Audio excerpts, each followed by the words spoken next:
Looks like the Iran war might just expand from the Red Sea into the Caspian Sea. The possibilities of an escalation have increased after Ukrainian armed forces struck a Russian warship in the Caspian Sea. ኢራን በሁለት አቅጣጫ ከፍተኛ ጦርነት ተከፍቶባታል። በደቡብ በኩል በሆርሙዝ የአሜሪካን ጥቃት ለመከላከል ደፋ ቀና ስትል፣ አሁን ደግሞ በሰሜን በካስፒያን ባህር ላይ ሌላ የጦር ግንባር ተከፍቶባታል። አሁን አሜሪካ በይፋ ከኢራን ጋር ጦርነት መግጠም እንደከበዳት አምናለች። Let's bring you some breaking news now. Iranian media is reporting that a tanker has hit a naval mine and exploded in the Strait of Hormuz. 13 ቀናት በተከታታይ ተደበደበችው ኢራን ፍንክች ሳትል ደብዳቤው አሜሪካ ወገቤን ጉልበቴ ዛለ ያለች ትገኛለች። ትራምፕ ኢራንን ብቻዋን እንደማይችላት አምነው ኔቶን ጠርተዋል። በለንደን ኢራንን እንዴት በጋራ እንደሚደበደቡ የሚመክሩበት ትልቅ ጉባኤ ተዘጋጅቷል። ወዲህ ደግሞ እንደ ሁቲ ሁሉ ዩክሬንን በፕሮክሲ ጦርነት ተስባ የኢራን መርከቦች ላይ ጥቃት መሰንዘሯ ተሰምቷል። ከካስፒያን ባህር እስከ ሆርሙዝ ድረስ የሀያላኑን ያሳተፈ ጦርነት በይፋ ተለኩሷል። አያቶላዎቹ በሁለት አቅጣጫ እየተወረሩ ነው። መረጃውን በሰፊው ይዘነዋል። ቻናሉን ሰብስክራይብ በማድረግ እይታዎትን ይጀምሩ። ቪዲዮ ላይክ ማድረግ ቀዳሚ እርምጃው ይሁን። መልካም ቆይታ። Tensions are high in the Middle East as the White House insists all options remain on the table for Iran after the U.S. elected not to strike again last night. But it comes as reports suggest Iran's new supreme leader is more interested in building a nuclear weapon than his late እጅግ ጥቂት አናሊስቶች ብቻ ሊተነብዩት የደፈሩትና እርስ በርስ የተያዙ በርካታ ሀያላኖችን ያካተተ ጦርነት በሆርሙዝ እና በካስፒያን ባህር ተቀስቅሷል። አሜሪካ በኢራን ኢላማዎች ላይ ለቀናት ያካሄደችውን የአየር ድብደባ ተከትሎ ቀጥተኛ ወታደራዊ እርምጃዎቿን የገታች የሚያስመስል መልኩ ወደ ኋላ ስትል አዲስ የፍልሚያ ምዕራፍ ፈንድቶ ወጥቷል። የዩክሬን ጦር በካስፒያን ባህር ላይ በሚንቀሳቀሰው የኢራን ንግድ መርከብ ጥቃት መሰንዘሩ ቢያንስ የአንድ መርከበኛ ሕይወትን የቀጠፈ ሲሆን ቴህራን በበኩሏ አጣዳፊ የበቀል እርምጃ እንደምትወስድ ዝታለች። በተመሳሳይ ጊዜ ዋሽንግተንና ለንደን በሆርሙዝ ባህር ሰርጥ ላይ የሚደረገውን የመርከቦች እንቅስቃሴ የሚያጋጣውን የኢራን ጥቃትና የአሜሪካን የመልሶ ጥቃት ተከትሎ የመካከለኛው ምስራቅ ስትራቴጂካዊ ገጽታ እንደገና በቀረጸው ዳራ ውስጥ የሆርሙዝ ባህር ሰርጥን ደህንነት ለማስከበር ዓለም አቀፍ ህብረት ማስተባበርና ኃይላቸውን በማንቀሳቀስ ላይ ይገኛሉ። ሁለት ግዙፍ ጦርነቶች ማለትም የሩሲያ ዩክሬን ጦርነትና ከፍተኛ ስጋት ያዘለው የአሜሪካ ኢራን ፍጥጫ ተቀላቅለው ወደ ወሳኝ ባህር የተዛመቱበት አደገኛና ሁለገብ ቀጠናዊ ቀውስ አዲስ ዓለም አቀፋዊ ስጋትን ደቅኗል። የሆርሙዝና የካስፒያን ጦር መድረኮችም የዘመናዊ ታላላቅ ኃያላትን ፍልሚያዎች ገጽታ እንደገና ሊቀርጽ እንደሚችል ዓለም በስጋትና በትኩረት እየተከታተለው ይገኛል። የዚህ ሁሉ ፍልሚያ ዋጋ የሚለካው በነዳጅ በርሜሎች በመርከበኞች ሕይወትና በዓለም አቀፍ ደህንነት መዋቅር ህልውና ላይ ነው። Iranian Foreign Minister Sayyed Abbas Araghchi has called on the European Union to take decisive action over the targeting of the በካስፒያን ባህር ውስጥ በምትገኘውና በኢራን ንብረት በሆነችው አንድ ደረቅ ጭነት ጫኝ መርከብ ላይ ፈንጂ ፈንድቷል። የኢራን ባለስልጣናት መርከቧ አና የተሰኘች የንግድ መርከብ መሆኗን ወዲያውኑ ያረጋገጡ ሲሆን መርከቧ የሲቪል ጭነቶችን ጭና ከሩሲያ የአስትራካን ባህር በር ወደብ ተነስታ በመጓዝ ላይ የነበረች ሲሆን በጥቃቱ ምክንያት የአንድ መርከበኛ ሕይወት ወዲያውኑ ሲያልፍ፣ ሌላው ደግሞ በጽኑ ቆስሏል። ቴህራን አጣዳፊ በሆነ ሁኔታ ጣቷን በቀጥታ ወደ ኪየቭ መጠቆም ጥቃቱን የፈጸመችው ዩክሬን መሆኗን አስታውቃለች። የኢራን የውጭ ጉዳይ ሚኒስትር አባስ አራቃቺ በሰጡት ምላሽም ለሩሲያና ለአውሮፓ እኩያዎቻቸው ሲናገሩ ያ በኪየቭ የሚገኘው ጥገኛ ያደረገው ድርጊትም ያለ ምላሽ ሊታለፍ አይችልም ብለዋል። በይፋዊ መግለጫቸው ላይ የኢራን የውጭ ጉዳይ ሚኒስትር ጥቃቱ የተባበሩት መንግስታት ድርጅት ቻርተርን በግልጽ የጣሰ ዓለም አቀፋዊ ህገወጥ ድርጊትና የዓለም አቀፉን አለመረጋጋት ወሰን ለማስፋት የተደረገ አደገኛ ሙከራ እንደሆነ አድርጎ ኮንኖታል። አራቃቺ በማህበራዊ ሚዲያ ገጻቸው ላይ በለጠፉት መልእክትም አውሮፓን ወደዚህ እሳት ውስጥ ለመጎተት ሲባል በእስራኤል አዛዥነት የተፈጸመ ነው ሲሉ ከባድ ክስና ውንጀላን አቅርበዋል። Ukrainian President Zelensky said that there is a clear correlation between Russia's satellite imagery of these sites and Iranian strikes. የዩክሬኑ ፕሬዝዳንት ቮሎዶሚር ዜሌንስኪ እጃቸው እንደሌለበት ለማስመሰል ወይም ደግሞ ለመካድ ምንም አይነት ሙከራ አላደረጉም። በይፋዊ መግለጫቸው ላይ በካስፒያን ባህር ውስጥ የተካሄዱት የረጅም ርቀት ጥቃቶች እጅግ ጠንካራ ውጤቶችን አስመዝግበናል፣ ይህም ኢራን የምትሳተፍባቸውን ወታደራዊ ጭነቶች የሚያጓጉዙ መርከቦችና የአንድ ጦር መርከበኛ ሕይወትን ያካታል በማለት በኩራት ተናግሯል። የዩክሬን ምንጮች ማብራሪያ ሲሰጡ ኢላማ የተደረጉት መርከቦች ለሩሲያ ጦር ማሽን እጅግ ወሳኝ የሆኑትን የድሮንና የሚሳኤል አካላትን የሚያጓጉዙ እንደነበሩ ገልጸዋል። ጥቃቱ የሞስኮን ወረራ ደግፎ የሚያቆየውን የአቅርቦት መስመር የመቁረጥ ህጋዊ እርምጃ ነው ሲሉ ተከራክረዋል። በሩሲያ በኢራን ካዛክስታን ቱርክሜኒስታንና አዘርባይጃን የተከበበችው ካስፒያን በዚህች ባህር ለረጅም ጊዜ ለኃይል አቅርቦትና ለንግድ እንቅስቃሴዎች በአንጻራዊነትና ብሎም ሰላማዊ መተላለፊያ መስመር ሆና አገልግላለች። አሁን ግን ያ ዘመን አብቅቷል። ከጥቁር ባህር የጦር ግንባሮች እጅግ በጣም ርቀው ወደሚገኙ ውሃዎች ውስጥ በጥልቀት የገባው ይህ ደፋር የዩክሬን ወታደራዊ እርምጃ የኪየቭን እየሰፋ የመጣ የማጥቃት አቅም የሚያሳይ ከመሆኑ በላይ ኢራን ለሩሲያ የምታደርገውን የሎጂስቲክስ ድጋፍ እንደ ቀጥተኛ አደጋ አድርጋ ለመቁጠር ያላትን ቁርጠኝነት ያሳያል። ኢራን ለሩሲያ ኃይሎች በሺዎች የሚቆጠሩ ድሮኖችን ያቀረበች ሲሆን ይህን እውነታ ቴህራን በከፊል የተቀበለችው ቢሆንም አቅርቦቱ የተደረገው ከሙሉ ወረራ በፊት እንደሆነ አጥብቃ ትናገራለች። የዩክሬን ባለስልጣናት ግን የካስፒያን መስመር ማዕቀቦችን በመሸሽ የሚደረግ የህይወት አድን መስመር እንደሆነ በመግለጽም አሁንም ቀጣይነት ያለው አደገኛ ትብብር እንዳለ አድርገው በይፋ ያስቀምጡታል። የሩሲያ ምላሽ ለውጥረቱ ተጨማሪ ሽፋን ጨምሮበታል። የውጭ ጉዳይ ሚኒስትሩ ሰርጌይ ላቭሮቭ ለኢራኑ እኩያቸው ማጽናኛ የላኩ ሲሆን የተመታችውን መርከብ ማንነት በግልጽ ጠቅሰዋል። የእውነት የተከሰተው የሩሲያ ኃይሎች በዩክሬን ከተሞችና መሰረተ ልማቶች ላይ እርምጃ እየወሰዱ ባሉትና በኢራን ንድፍ በተሰሩ ወታደራዊ መሳሪያዎች መታገዝ በዩክሬን ውስጥ ግፊታቸውን ቀጣይነት ያካሄዱ ባሉበት በዚህ ወቅት ላይ ነው። ኢራን የዩክሬን ዲፕሎማሲያዊ ተወካይ ጠርታ ተቃውሟን ያሰማች ሲሆን የተባበሩት መንግስታት ድርጅት የደህንነት ምክር ቤት የዩክሬን አደገኛ ድርጊት እንዲያግድም ጠይቃለች።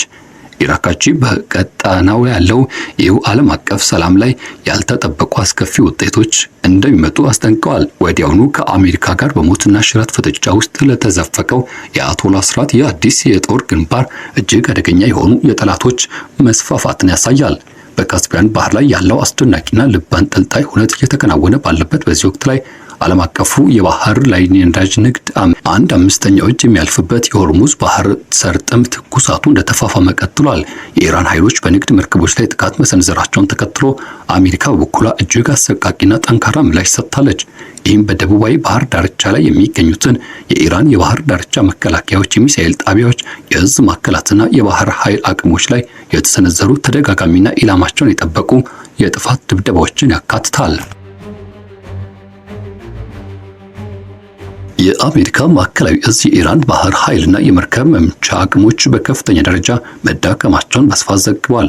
ፕሬዝዳንት ትራምፕ በበኩላቸው በንግድ መርከቦች ላይ የሚደረጉ ጥቃቶች የሚቀጥሉ ከሆነ በቴህራን የሚገኙትን ድልድዮችና የኃይል ማመንጫ ጣቢያዎችን ጭምር በቦምብ እንደሚያጋዩና እንደሚደመስሱ የሚገልጹ እጅግ አደገኛና ጠንካራ ማሳሰቢያን አስተላልፈዋል።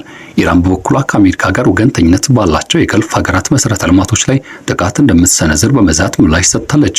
የመድን ኩባንያዎች ዋስትና ለመስጠት በመከልከላቸው እንዲሁም የመርከብ ባለቤቶች ደግሞ ከፍተኛ ወጪ የመርከቦቻቸው መስመር በመቀየራቸው ምክንያት ለቀናት ያህል የመርከቦች እንቅስቃሴ እጅግ በዘገየ ሁኔታ ወደ መቆም ደረጃ ደርሶ ነበር።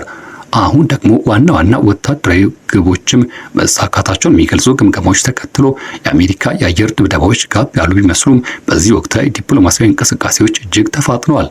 አሜሪካና ታላቋ ብሪታንያ በሚመጣው ሳምንት በለንደን ከተማ ከፍተኛ ደረጃ ያለው ጉባኤ በመጥራት ይህኑ እንቅስቃሴ ያጠናክሩ ይገኛሉ። ይህም የምዕራብ ሀገራትና የወሳኝ ቀጠናዊ ተጫዋቾችን የመከላከያ ሚኒስትሮች ብሎም ከፍተኛ ወታደራዊ አዛዦችን በአንድ መድረክ ሊያገናኝ ይችላል። የዚህ ስብሰባ ዋነኛው ዓላማ በሆርሙዝ ባህር ሰርጥ ላይ የሚደረገውን የባህር ላይ መጓጓዣና ንግድ ደህንነትን የሚያስከብር ዓለም አቀፍ ህብረት መፍጠር እንደሆነ ብዙዎች የገለጹ ይገኛሉ። የመከላከያ ሚኒስትሩ ፔት ሃግዜስ እንዲሁም ደግሞ የጦር ኃይሎች ጠቅላይ ኤታማዦር ሹሙ ጀነራል ዳን ኬን በጉባኤው ላይ ይገኛሉ ተብሎ ይጠበቃል። የመረጃ ምንጮች እንደሚገልጹት ከሆነ ይህ ጥረት አሜሪካ ከሰፊው የኢራን ግጭት ለመውጣት የምትቀይሰው ማንኛውም አይነት ሂደትና ብሎም ስትራቴጂካዊ ማዕከላዊ ምሰሶ ከመሆኑ ባሻገር ዓለም አቀፉን የኃይል ገበያ ለማረጋጋት እጅግ ወሳኝ ነው። ብሪታንያና ፈረንሳይ ሁኔታዎችን ፈቃድ የሚሆኑበት ወቅትም መስመሮቹ ደህንነታቸውን ለማስጠበቅ የቦምብ አፋሽ መርከቦችና የባህር ኃይል አጃቢዎችና ድሮኖች ለመጠቀም ጥሪው ማቅረብ ቀደም ሲል በተደረጉ ውይይቶችም መሰረት ተነስቶ ነበረ። የኦማን አስታራቂዎች የባህር ሰርጡን እንደገና ለማስከፈት የሚያስችሉ ዝግጅቶችን በመሻት በቴህራንና በሌሎች ወገኖች መካከል ይመላለሳሉ። የኢራን ውጭ ጉዳይ ሚኒስትር አባስ አራቃቺ ከኦማን እኩያቸውና ከፓኪስታን ተወካዮች ጋር ተወያይተዋል የተባለ ሲሆን ለአሜሪካ ሻጥርና ጉልበተኛ አትንበረከክም በማለትና ህጋዊ ጥቅሞቿን እንደምታስከብር ገልጸዋል። ሆኖም ግን የኢራን የመርከብ ጥቃቶች ጋብ ማለት የአሜሪካ ድብደባዎች በቴህራን አጣዳፊ አቅሞች ላይ የማስቆም ተጽዕኖ እንደነበራቸው ይጠቁማሉ። ዩክሬን ኢራንን የሩሲያ ጦር ማሽን ድሮኖችና በባለሙያዎች ድጋፍ ታጠናክራለች በማለት ረጅም ጊዜ ስትከስ ሰንብታለች። ቴህራን ቀጥተኛ ጣልቃ ገብነት ብታስተባብልም የእቃዎች ጭነትና የቴክኒክ ትብብሮች የሚያሳዩ መረጃዎች አሁንም ቀጥለዋል። በዓመታት አሰልቺ ጦርነትና አዳዲስ የረዥም ርቀት መሳሪያዎች የጠነከሩት የዜሌንስኪ ኃይሎች አሁን ፍልሚያቸውን በቀጥታ ወደ ኢራን ሀብቶችና ንብረቶች አዙረውታል። ይህ ሁኔታ ለስትራቴጂ ተንታኞች አስፈሪ ሁኔታን ፈጥሯል።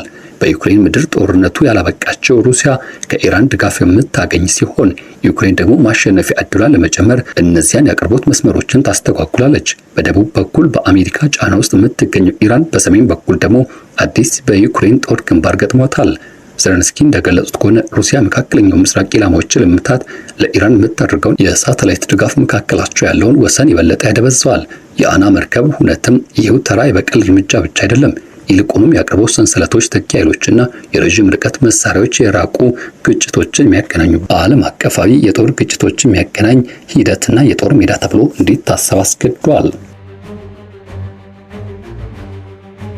ኔቶ በኢራን ግዛት ላይ ቀጥተኛ የማጥቃት እርምጃ ለመውሰድ እየመከረ ነው። የህብረቱ ሀብቶች ከኢራን ጥቃቶች ለመከላከል በተለይም ቱርክና የገልፍ አጋሮችን ለመጠበቅ የተንቀሳቀሰ ነው። የአውሮፓ ሀገራት በብሪታንያና በፈረንሳይ አነሳሽነት ለሆርሙዝ ደህንነት ኦፕሬሽኖች የሚያደርጉትን እቅድ እያጠናከሩ ሲሆን ጣሊያን፣ ኔዘርላንድ፣ ስፔን እና ሌሎችም ሀገራት ከተመሳሳይ ሁኔታዎች ጋር በተያያዘ የባህር ኃይል ድጋፍ ለማድረግ ምልክት ሰጥተዋል።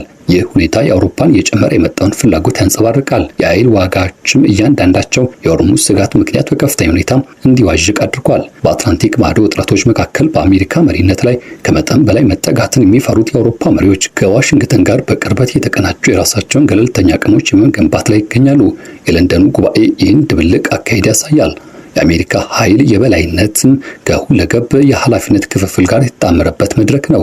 ኢራን ኔቶን በአሜሪካ እርምጃዎች ውስጥ ተባባሪ ነህ ስትል የከሰሰች ሲሆን ይህም የቃላት ጦርነት አጧጥፎታል። የአውሮፓ ኃይሎችን የሚያሳትፈው ማንኛውም ቀጥተኛ ግጭት በገልፍ አካባቢ ከተከሰተ በአንቀጽ 5 መሰረት ሰፊ የህብረቱ ግዴታዎችን ሊቀሰቅስ ይችላል። የለንደኑ ጉባኤ ወሳኝ መታጠፊያ ነጥብ ሆኗል። ስኬቱ የኃይሎች ፍሰቶችን ሊያረጋጋና ከጦርነት መውጫ መንገድ ሊያበጅ ይችላል። ውድቀቱ ደግሞ ዳግም የኢራን መስተጓጎል ወይም ደግሞ የህብረቱን ድካም ሊያስከትል ይችላል። የዩክሬን በካስፒያን የወሰደችው እርምጃ ተጨማሪ ጥልቅ ጥቃቶችን ለማካሄድ ያደፋፍራት ይሆናል። ነገር ግን ምናልባትም በተኪ ኃይሎች ወይም ደግሞ ለሩሲያ ኦፕሬሽን በሚደረግ ቀጥተኛ ድጋፍ አማካይነት የኢራን የበቀል እርምጃ ሊቀሰቅስ ይችላል። የቴህራን ስርዓት የውስጥ ጫናዎችና የውጭ መገለል ገጥሞት የቆየ ቢሆንም የጽናት አቋሙ ግን እንዳንጸባረቀ ነው። የኢራቃጭ መግለጫዎችም ከጉልበተኝነት የመቆም ትረካን ያጎላሉ። ሆኖም ግን በምድር ላይ ያሉት ወታደራዊ እውነታዎች የአሜሪካ ዘመቻዎችን ተከትሎ የአቅም መዳከም እንዳለ ጠቋሚና ፍንጭ ሰጪ ሆነው ይቀመጣሉ።